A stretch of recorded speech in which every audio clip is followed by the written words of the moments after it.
alah malah kerja karo kuliah capek gitu. Tapi nanti ketika kalian udah kerja rek, rasa itu tuh bakal hilang soalnya sama nih wes duit dewe gitu. Rasanya kayak gitu kan.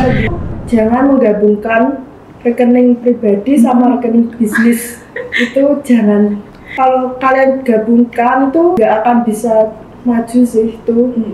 Untuk yang semester 1 yang ingin belajar menjadi pengusaha yang sukses, mari bergabung dengan KWU. Kasih ke satu nih, gacor banget nih. Halo Sobat Ekonomi di seluruh Nusantara, welcome to Ekonomi Eko Podcast, where inspiration with conversation bersama Amelia Aura yang akan menemani harimu dengan senyum karamelku. Nah teman-teman semuanya, kali ini kita akan ngobrol bersama teman-teman kelompok studi KWU untuk membahas inspirasi, inovasi, dan kreativitas di bidang kewirausahaan. Langsung aja kita bersama teman-teman dari kelompok studi KWU.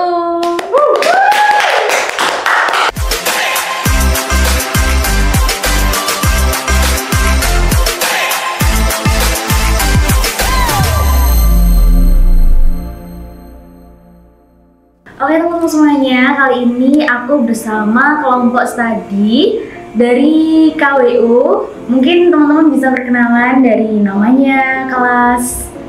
Silakan. Oh iya. Oke, perkenalkan nama saya Lutfiatri Anggraini. Saya selaku ketua dari KWU kelas 5B pemasaran. Halo semuanya, perkenalkan nama saya Sela Yunarsi dari kelas manajemen keuangan semester 7. Oke. Dan saya Angelika Putri Aurelia dari kelas manajemen semester 1. Nah mungkin teman-teman dari KWU bisa memperkenalkan sebenarnya tuh KWU itu kelompok studi itu visi misinya apa aja, terus di KWU itu ada apa aja sih?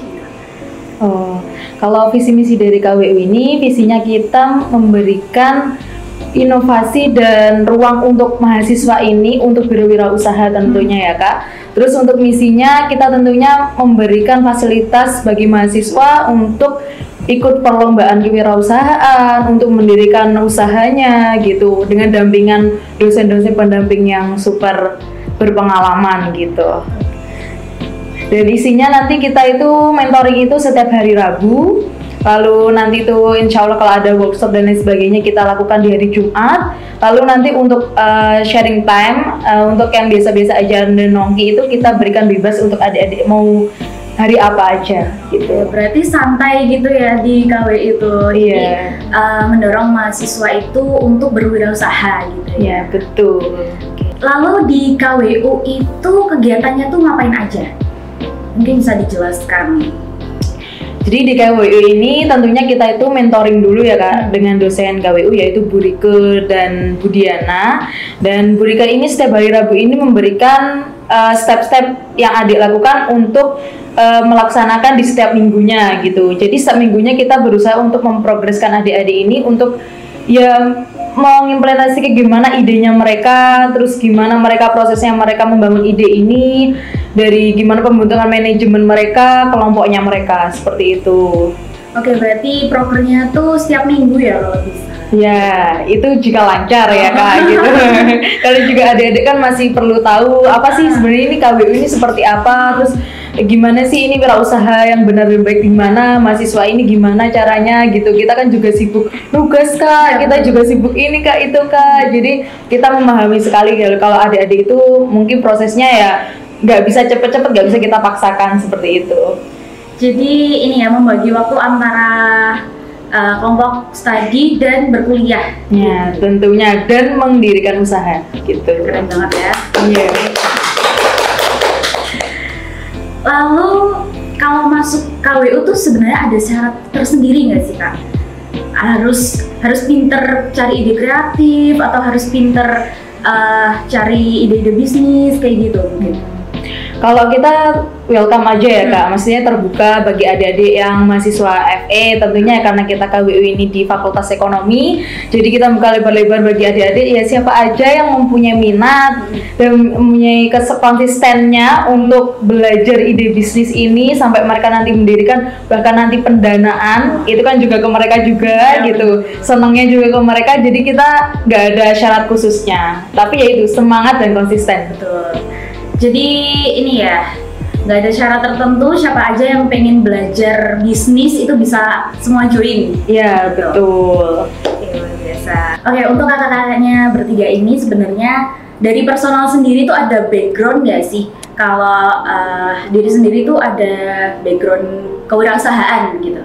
Mungkin dari kakaknya itu. Oh, kalau saya kebetulan kerja membantu ayah saya ya Kak, karena usahanya ayah, jadi kebetulan saya sebagai adminnya, otomatis saya sedikit demi sedikit belajar gitu.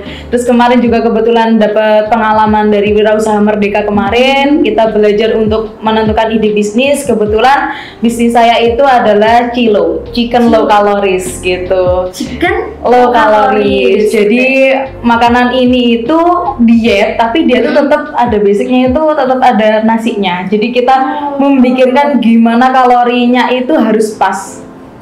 Bagi yang diet tapi masih suka makan nasi, boleh lah nanti. Luar biasa. Kalau kakaknya? Kalau aku sendiri dari orang tua udah dagang dari aku kecil, terus aku sendiri juga punya bisnis. Bisnisnya apa? Bisnisnya si pisang.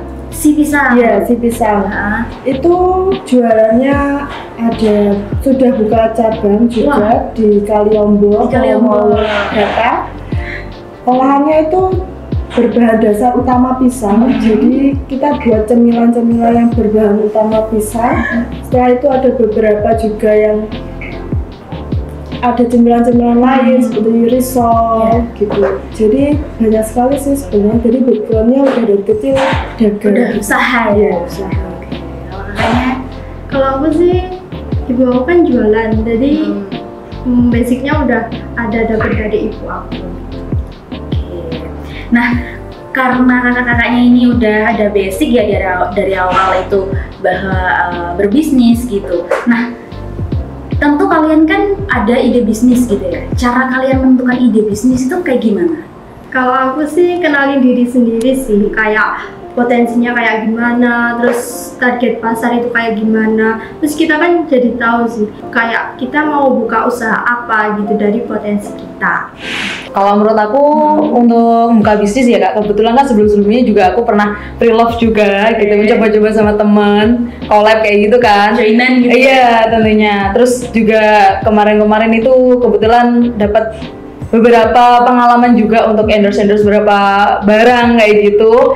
Jadi cukup tahu sih gimana sebenarnya sih marketingnya gitu. Otomatis kan kita itu kalau membuka bisnis pertama itu kita lihat dulu gimana potensi kita dan passion kita ya gitu. Jadi kayak kalau semuanya kita suka masak, berarti kita cari bisnisnya itu yang berbau seperti itu. Karena kan sebenarnya tuh hobi ini bisa disenangi gitu kan gitu.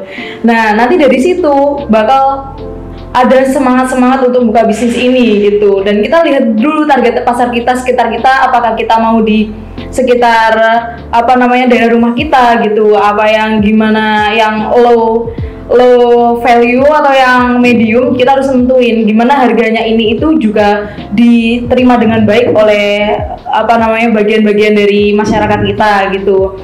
Tentunya kita nggak bisa memungkiri banyak kompetitor dan gimana kita itu menyikapi FOMO ya kayak otomatis kan, karena pasti ada naik turunnya, dan gimana konsistensi dan kita nanti itu bisa untuk berikan variasi-variasi yang terbaru, inovatif yang baru, biar nanti itu produk kita ini tetap bertahan. Jadi walaupun kalau nggak produk, setidaknya brand kita ini tetap jalan gitu Kak, tetap dikenal. Iya, nggak mati gitu.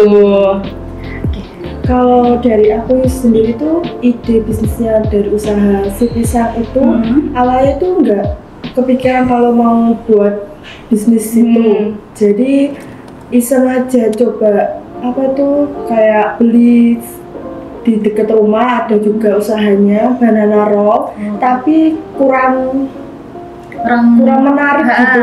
Jadi dengan harga yang segitu dapatnya itu kurang menarik, Nggak worth it gitu ya, nggak worth it.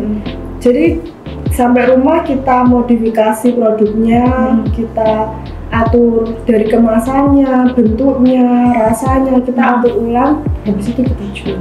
Oke, berarti basicnya tuh dari personal dan kenali diri sendiri, lalu gimana ide bisnis ini bisa diinovasi lagi gitu ya. Sifat apa sih yang harus dimiliki seorang wirausaha? Tentunya kita tuh harus memiliki jiwa yang besar ya Kak ya. Dimana kita tuh harus terima nanti tuh ketika itu jatuh, kita tuh harus bisa bangkit lagi gitu, bukan mati. Terus kita tuh nanti bisa disiplin waktu, manage waktu dengan baik nantinya gitu.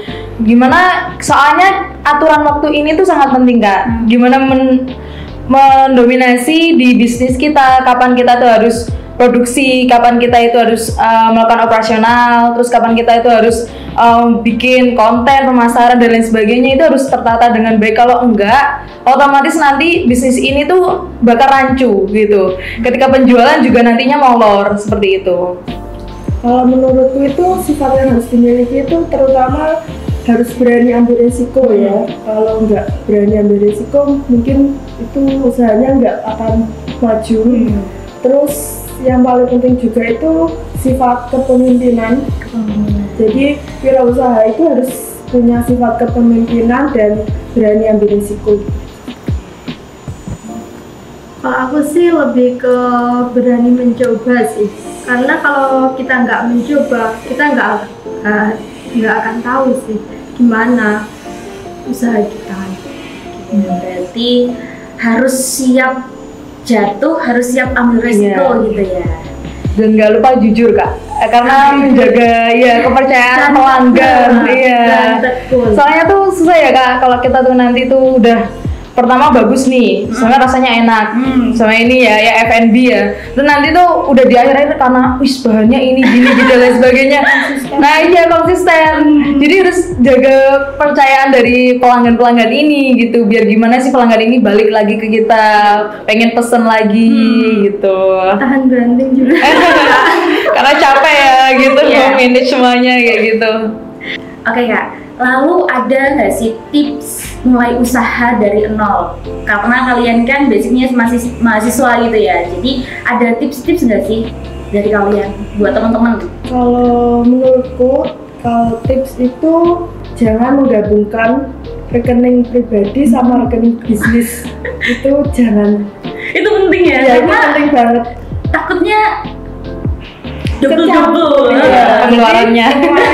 Kecampur. Jadi kalau kalian gabungkan itu nggak akan bisa maju sih itu. Sama ngatur uang itu juga penting sih. Apa itu kayak pengeluaran bisnis tuh ya pengeluaran untuk bisnis aja, jangan buat pribadi. Ditahan-tahan dulu. Betul, tahan dulu. Kalau mahasiswa kan kita tuh banyak ya tugas, banyak juga nanti tuh semuanya praktek dan lain sebagainya. Gimana manage waktunya gitu. Pasti rancu ada yang bilang, kok iso yo kerja karo kuliah kok iso yo, kayak gitu kan. Tapi ya mau gimana gitu kan, kalau nggak kayak gini kita nggak balance kan antara work sama kehidupan kita, ya kita nggak bakal dapat apa-apa gitu. Mungkin bagi teman-teman kayak alah malah kerja karo kuliah capek gitu, tapi nanti ketika kalian udah kerja rek, rasa itu tuh bakal hilang. Soalnya teman ngerasani wes duit gitu, rasanya kayak gitu kan. Iya, bisa saya sendiri. Terus nanti apalagi kalau semuanya rame, wih semakin semangat nih.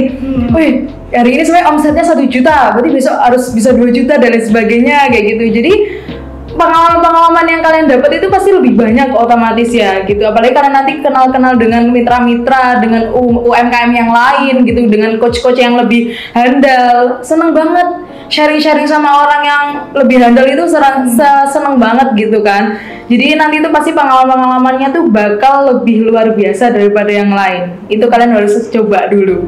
Ya, dari kecil-kecilan dulu, nggak bisa kita harus besar, ya omsetnya langsung, iya nggak bisa. Jadi kita awal-awalnya pasti kok rugi ya gitu. Sehari aku bikin segini tapi kok lakunya segini ya. Itu wis biasa rek.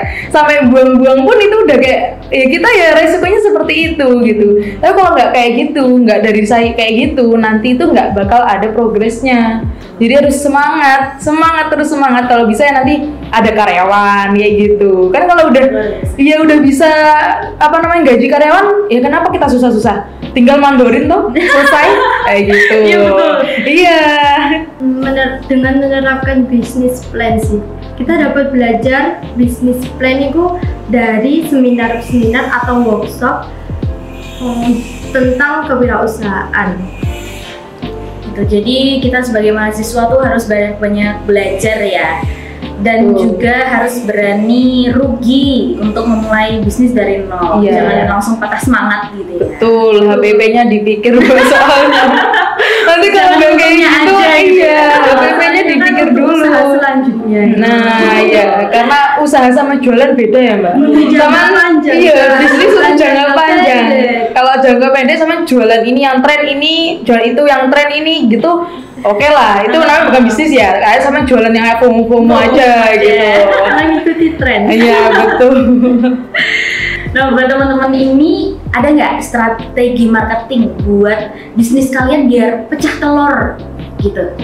Buat kakak-kakaknya. Kalau awal-awal berbisnis dulu itu kita minta bantuan teman ya, kita minta bantuan storyin dong gitu. Jadi storyin nanti tag akun Instagramnya ya gitu kan, jadi lambat laun kan banyak yang tahu. Setelah itu kita buat akun lain juga selain Instagram, kita juga buat TikTok, jadi kita buat video yang menarik tentang produksi makanannya gitu gimana sih, terus kita buat video yang lebih menarik, konten-konten yang menarik juga buat menarik konsumen agar datang sih menurutku. Jadi kayak media sosial itu kita manfaatkan dengan benar-benar sebaiknya. Berarti di digital marketingnya ya harus gacor ya. Iya. Oke, lanjut. Tentunya kayak gitu sih Kak, apalagi boom ya, word of mouth itu penting banget. Jadi dari teman-teman yang satu nih bilang enak nih semuanya ya, kita nggak boleh hapus-hapus ya Cah ya. Nah, kalau enak bilang enak gitu. Kalau emang ini kurang enak kalian bilang. Sebenarnya ini kayak saran sama kritikan dari teman-teman itu benar-benar membangun kita. Maksudnya kayak nggak perlu lah kalian bilang ini enak, sebenarnya ini nggak apa-apa, ini kurang gimana, kita perbaiki nanti biar jadinya ketika sampai di konsumen yang lain yang bukan teman kita itu tuh sesuai ekspektasi. Takutnya kalau nanti tuh ini bilangnya enak, loh katanya mbaknya ini storynya kok enak, terus waktu dimakan kok gini gitu kan ya, itu tuh merusak citra ya gitu ya. Jadi kayak dari teman-teman gimana ini tes pasarnya, gimana ini kurang gimana Cah, apa kurang pedes nih, apa kurang manis nih gitu. Jadi itu perlu Kak. Jadi nanti ketika udah sampai kita udah bikin konten, udah susah supaya kita udah bikin promosi ya, kan ada di fitur-fitur FB atau fitur-fitur TikTok dan fitur Instagram. Ada promosi itu berbayar ya Kak ya. Itu juga effortnya kita buat gimana produk kita ini nggak cuma di sini-sini aja, tapi bisa meluas gitu. Otomatis juga kalau Instagramnya nanti kita buat Instagram bisnis, jadi ada insight-nya. Jadi kita ada dari insight di situ. Ketika insight-nya itu udah mulai naik, nah itu harus dipertahankan Kak. Dengan gimana bikin konten-konten yang lain. Kalau itu sampai kontennya nurun, otomatis nanti bakal jangkauan ke di sosmednya itu bakal menurun juga kayak gitu. Emang penting soalnya kita harus kembangin Kak, nggak cuma offline aja, digital marketing juga. Karena sekarang juga sama lihat aja banyak toko-toko yang mulai yang offline ini kok pada sepi seperti itu. Iya benar. Sama online shop. Iya, harus disaingi dengan live TikTok atau live IG gitu. Jadi layar. Nah, betul. Ngimbangi lah gitu. Pemanfaatan teknologi ya. Iya, betul. Iya. Untuk menarik konsumen kita membuat kayak diskon kayak bisa tuh get satu gitu, kayak menarik calon konsumen gitu. Seperti pakai paket bundling gitu ya. Betul, iya Kak. Apalagi kan zaman-zaman sekarang nih maraknya Jumat Berkah ya. Jadi kita bikin aja tuh apa namanya, buy 10 get 1. Atau kalau nggak gitu beli 5 nanti ada free es teh nih Kak, kayak gitu. Jadi lebih menarik gitu. Iya, beli banyak itu harus dikasih bundling Kak, atau kalau nggak gitu harga paketan, kalau nggak sama kayak gitu kalah sama yang lain. Beneran, promo-promo tuh sekarang aduh udah ngalah-ngalahin ini ya peramainya, kayak sama lihat gacuan kalau udah ada promo wes itu ngantri dari ujung ke ujung gitu kan, gitu. Itu kan yang udah ada brand besar. Nah kita yang masih brand-brand kecil ini ya nggak mau kalah dong, gitu. Iya, nggak mau kalah saing walaupun brand kita belum dikenal banyak gitu. Ya gimana caranya harus dikenal sama orang-orang kayak gitu.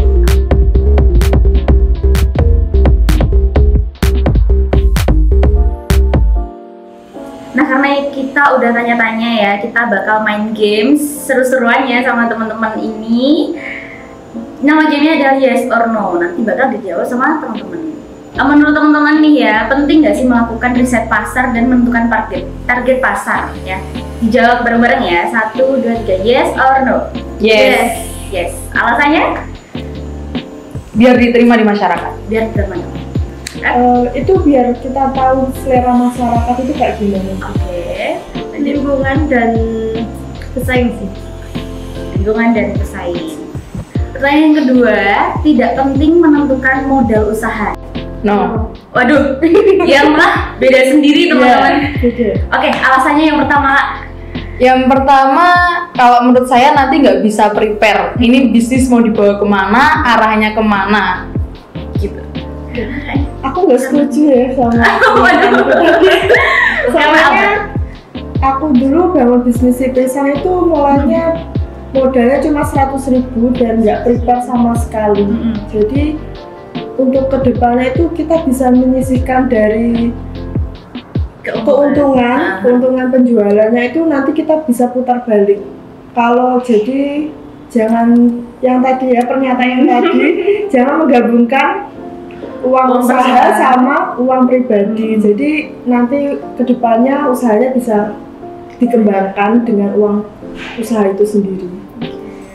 Kalau aku sih, kenapa modal sangat penting, karena kalau nggak ada modal kita nggak bisa bangun usaha. Prepare ya sama ya, gitu. Harus ada prepare-nya gitu. Lanjut ke pertanyaan ketiga, berprinsip mulai aja dulu saat berwirausaha. Yes or no? 1, 2, 3. Yes. Yes. Karena kalau nggak ada prinsip itu, nanti kita nggak akan mulai-mulai dan nggak bakal ke jalan. Sama kayak prinsip berani ambil resiko sih. Kalau aku sama kayak prinsip berani mencoba. Ya. Mungkin dari teman-teman ada pesan untuk teman-teman di luar sana yang mau mulai berwirausaha, mungkin ada pesan tersendiri nggak dari teman-teman? Yang pertama itu ambil resikonya, nikmati prosesnya, petik keuntungannya. Angel. Yuk, untuk yang semester 1 yang ingin belajar menjadi pengusaha yang sukses, mari bergabung dengan KWU. Asik kelas 1 nih, gacor banget nih gitu. Dan jangan lupa ya, berani berinovasi bersama menjadi wirausaha sukses. Semangat cah jadi bos muda.